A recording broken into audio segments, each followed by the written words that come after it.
நீங்க வேலை செய்யற இடத்துல இப்ப நான் சொல்ல போற ஒருத்தனை கண்டிப்பா மீட் பண்ணிருப்பீங்க.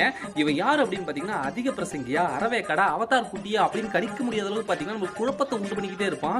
ஒரு மாதிரி நம்மள இரிட்டேட்டிங் பண்ணிக்கிட்டே இருப்பான். அவன் என்னெல்லாம் பண்ணுவான் சொல்றான் பாருங்களேன். ஆக்சுவலா இப்படி நடந்துகிட்டு இருப்பான். குறுக்கு நடுக்கு நடந்துகிட்டு இருப்பான். ஆக்டிவா இருக்கிறாராமா, துருதுருன்னு இருக்கிறாராமா. அவன் அப்படி நினைச்சு நடந்துகிட்டு இருப்பான். அவன் அப்படி நினைச்சு போய்கிட்டு இருப்பான். பாக்குற நமக்கு பயங்கர கடுப்பாகும். பொறமண்டையிலே ஒன்று வைக்கலாம் அப்படின்னு நினைச்சு கோவம் வரும். அவன் அடிக்க முடியாது. அடுத்து இந்த பரதேசி என்ன பண்ணும்னா, இந்த ஐரத்தார் அடிச்சு ஒரு குரூப் இருக்கும். அதாவது சுத்தி வேடிக்கை பார்ப்பாங்களே, அவங்க கூட இந்த பையன் சுத்திக்கிட்டே இருப்பான்.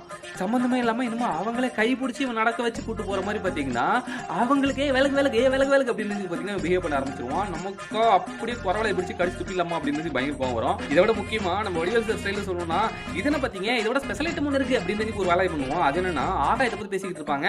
அதாவது 8 மணிக்கு இங்க இருக்கணும், 9 மணிக்கு அங்க இருக்கணும், 10 மணிக்கு இங்க திரும்ப வந்துடணும் அப்படின்னு பாத்தீங்கன்னா பயங்கரமா வாட்ச் பார்த்து பேசிக்கிட்டு இருப்பான். பிஸியா இருக்கிறாராமா அப்படின்னு காட்ட ட்ரை பண்ணுவான். இப்ப அந்த பரதேசி யாருன்னு உங்களுக்கு தெரிஞ்ச கமெண்ட்ஸ்ல கமெண்ட் பண்ணிடுங்க. நம்ம சேனலை சப்ஸ்கிரைப் பண்ணுங்க.